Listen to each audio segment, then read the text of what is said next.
다 같이 찬송가 199장 나의 사랑하는 책 찬양 드리겠습니다. 찬송가 199장 나의 사랑하는 책 찬양 드리겠습니다.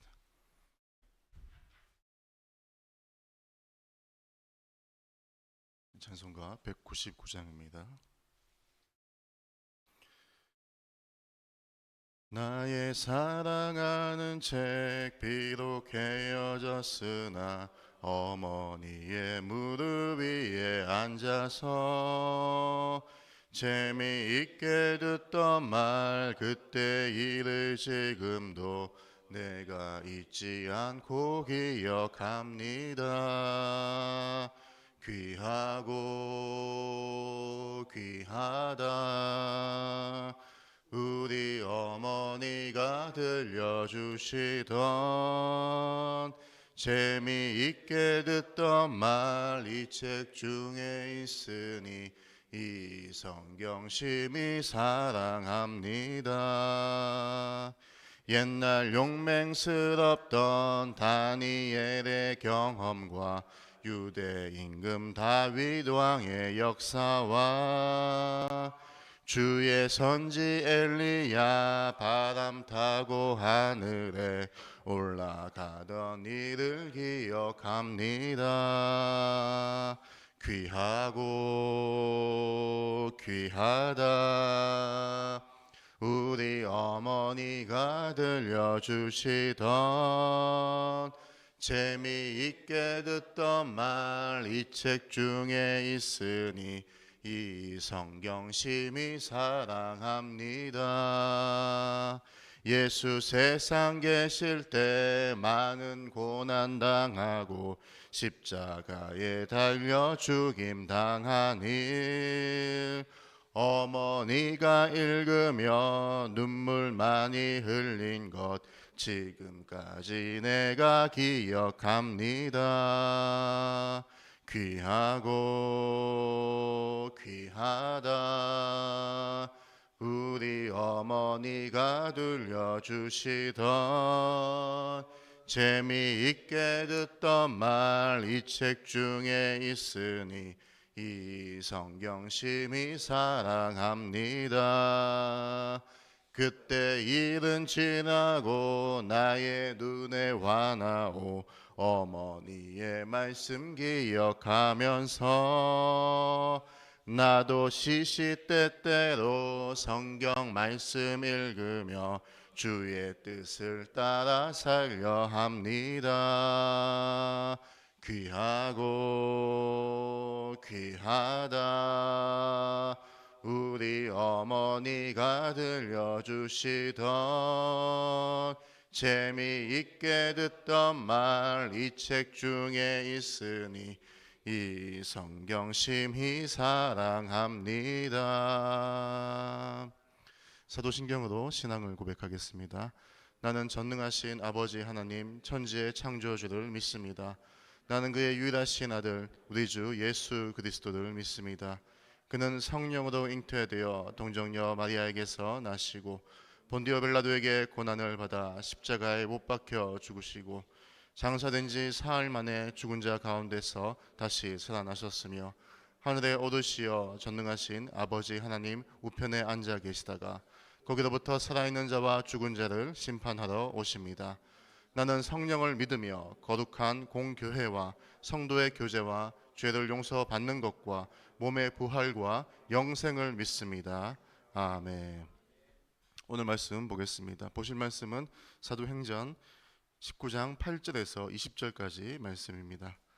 사도행전 19장 8절에서 20절까지 말씀입니다.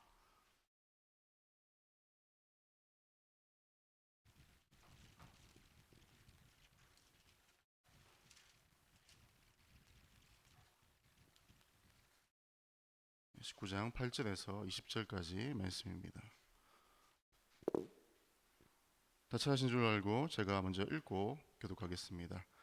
바울이 회당에 들어가 석 달 동안 담대히 하나님 나라에 관하여 강론하며 권면하되 어떤 사람들은 마음이 굳어 순종하지 않고 무리 앞에서 이 도를 비방하거늘 바울이 그들을 떠나 제자들을 따로 세우고 두란노 서원에서 날마다 강론하니라. 두 해 동안 이같이 하니 아시아에 사는 자는 유대인이나 헬라인이나 다 주의 말씀을 듣더라. 하나님이 바울의 손으로 놀라운 능력을 행하게 하시니 심지어 사람들이 바울의 몸에서 손수건이나 앞치마를 가져다가 병든 사람에게 얹으면 그 병이 떠나고 악귀도 나가더라. 이에 돌아다니며 마술하는 어떤 유대인들이 시험 삼아 악기 들린 자들에게 주 예수의 이름을 불러 말하되 내가 바울이 전파하는 예수를 의지하여 너희에게 명하노라 하더라. 유대의 한 제사장 스게와의 7 아들도 이 일을 행하더니 악기가 대답하여 이르되 내가 예수도 알고 바울도 알거니와 너희는 누구냐 하며 악귀 들린 사람이 그들에게 뛰어올라 눌러 이기니 그들이 상하여 벗은 몸으로 그 집에서 도망하는지라. 에베소에 사는 유대인과 헬라인들이 다 이 일을 알고 두려워하며 주 예수의 이름을 높이고 믿은 사람들이 많이 와서 자복하여 행한 일을 알리며 또 마술을 행하던 많은 사람이 그 책을 모아 가지고 와서 모든 사람 앞에서 불사르니 그 책값을 계산한즉 은 5만이나 되더라. 함께 읽겠습니다. 이와 같이 주의 말씀이 힘이 있어 흥왕하여 세적을 얻으니라. 아멘. 오늘 본문은 바울의 본격적인 에베소 사역을 보여주고 있습니다. 어제 본문에서 아볼로는 브리스길라와 아굴로의 도움을 받아 나름대로의 사역을 에베소 사역을 해서 에베소의 그 밭을 일구었죠. 그리고 아볼로의 바통을 이어받은 바울이 성령의 세례를 베풀고 방언과 예언의 은사도 받게 되는 에베소 교회의 모습이 이어졌습니다.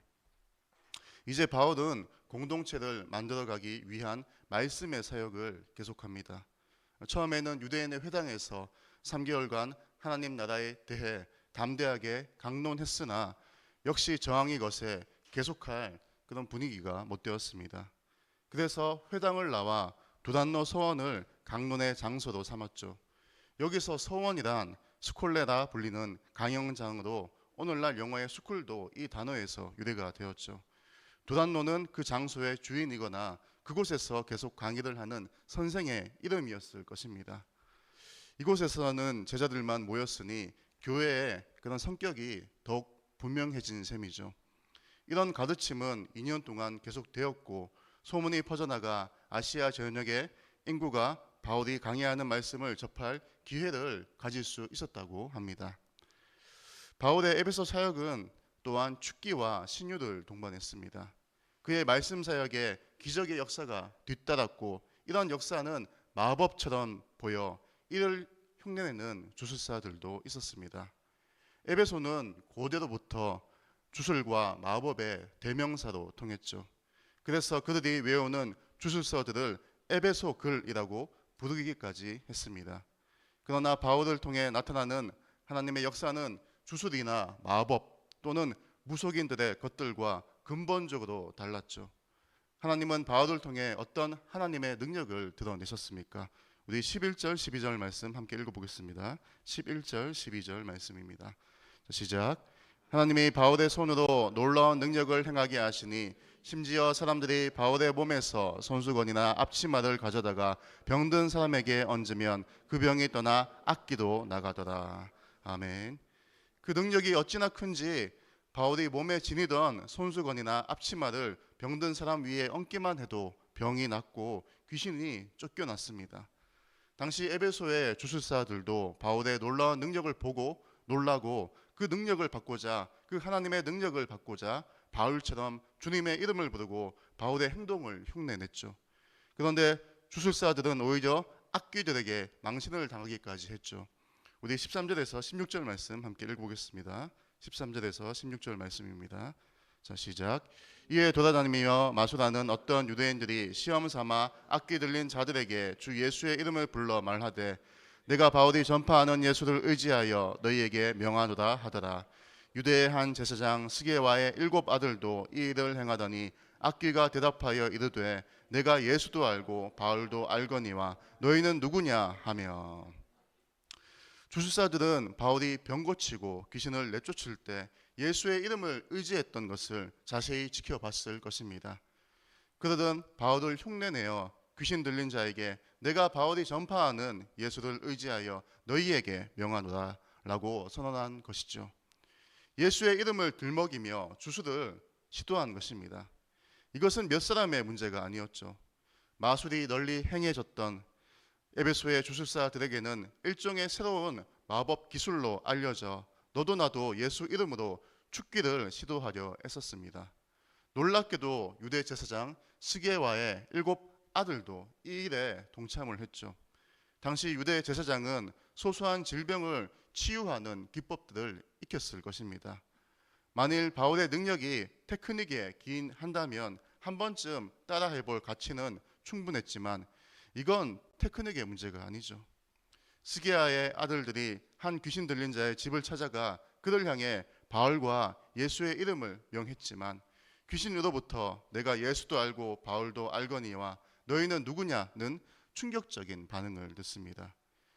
그러나 귀신은 테마 기법에 굴복하는 것이 아니라 죽기를 행하는 자의 권세 아래 무릎을 꿇습니다. 그래서 누가복음에서 제자들은 자신들과 함께하지 않는 어떤 사람이 주의 이름으로 귀신을 내쫓는 것을 보고 금하죠. 그때 예수님은 그의 제자들을 대적하지 않는다면 금하지 말라고 하시죠.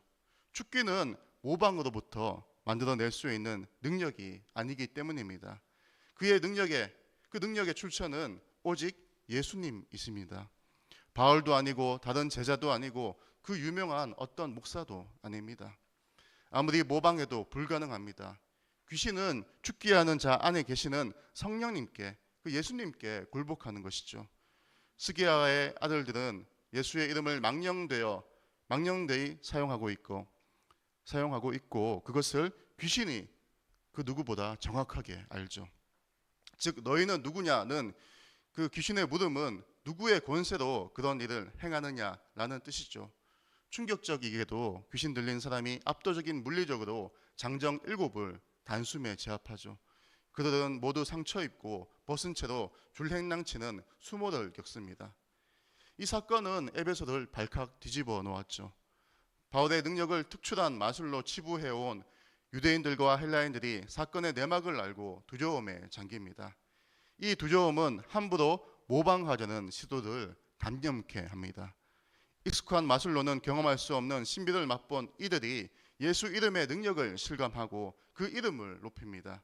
많은 사람이 그 이름을 믿고 바울 앞에 나와 고백하며 또 자신들이 행한 일을 자백합니다. 이들의 고백과 자백은 그동안 마술에 의지해왔던 자신들의 삶의 무익함을 깨닫고 마술을 행하던 사람들이 소장해온 마술책들을 모두 가지고 나와 사람들이 보는 앞에서 불사르죠. 마술사가 마술책을 불사른다는 것은 생계수단을 포기하는 것이나 마찬가지입니다. 자신들의 마술 행위가 얼마나 헛되고 위험한 일인지 깨달은 것이죠. 그들의 삶의 방향을 완전히 돌이켰습니다. 믿음의 대상이 바뀌니 사람의 기준과 방식도 바뀐 것이죠. 누가가 브레탄 책값을 5만이라고 계산합니다. 이것은 한두 사람의 행위로 볼 수 없는 집단적인 회심과 행동입니다. 바울의 복음 전파 능력은 에베소의 마법과는 차원이 달랐죠. 이를 본 에베소의 사람들이 복음으로 회심했고 주의 말씀은 힘이 있고 흥왕하고 세적을 얻습니다. 우리 마지막 20절 말씀 함께 힘차게 읽어보겠습니다. 20절 말씀입니다. 자, 시작. 이와 같이 주의 말씀이 힘이 있어 흥왕하여 세적을 얻으니라. 아멘. 설교를 준비하면서 계속 이 찬양이 떠올랐습니다. 오직 예수 다른 이름은 없네. 다들 아시죠? 제가 한번 불러보겠습니다. 오직 예수 다른 이름은 없네. 주 이름만 우리에게 주셨네. 오직 예수 다른 이름 없네. 오 영광과 존귀 권세와 찬양 받으실 분 오직 주 예수. 아멘. 오직 예수 다른 이름은 없습니다. 오직 예수 이름만이 힘이고 권세고 능력이 되십니다. 우리가 이 땅에 살아가면서 우리 어떤 삶의 경험과 또 자신이 그동안 쌓아왔던 그런 업적과 그런 자신이 이제 뭐 계속 이제 이루고자 했던 그런 어떤 그런 테크닉이나 어떤 기술이나 그 어떤 경험들도 예수 이름 앞에서는 아무것도 아닙니다. 오직 예수 이름만이 우리의 생명의 능력이고 우리의 구원의 능력입니다. 그런 예수 이름만을 우리가 의지하여서 담대하게 예수를 증거하고 선포하며 살아가는 우리 모든 삼성교회 성도님들이 되시기를 간절히 축원합니다. 주기도문으로 예배를 마치겠습니다. 하늘에 계신 우리 아버지, 아버지의 이름을 거룩하게 하시며 아버지의 나라가 오게 하시며 아버지의 뜻이 하늘에서와 같이 땅에서도 이루어지게 하소서. 오늘 우리에게 일용할 양식을 주시고 우리가 우리에게 잘못한 사람을 용서하여 준 것 같이 우리 죄를 용서하여 주시고 우리를 시험에 빠지지 않게 하시고 악에서 구하소서. 나라와 권능과 영광이 영원히 아버지의 것입니다. 아멘. 오늘 화요일 선교와 전도를 위해 기도합니다. 우리가 파송한 선교사들과 후원 선교사, 국내 개척교회 및 기관 선교를 위해서 그리스도의 사랑으로 지역 사회를 섬기며 복음의 능력으로 전도의 사명 감당하는 교회가 될 수 있게, 또 우리 교회가 어떠한 상황 가운데서도 선교와 전도, 구제하는 교회의 사명을 잃지 않도록 삼성교회 주위에 있는 아직 예수를 믿지 않는 많은 영혼들이 주께로 돌아올 수 있도록 주일 학교가 전도 사역에도 불이 붙고 학교와 학원 전도가 일어날 수 있게 해달라고 함께 주여 크게 외치면서 기도하겠습니다. 주여!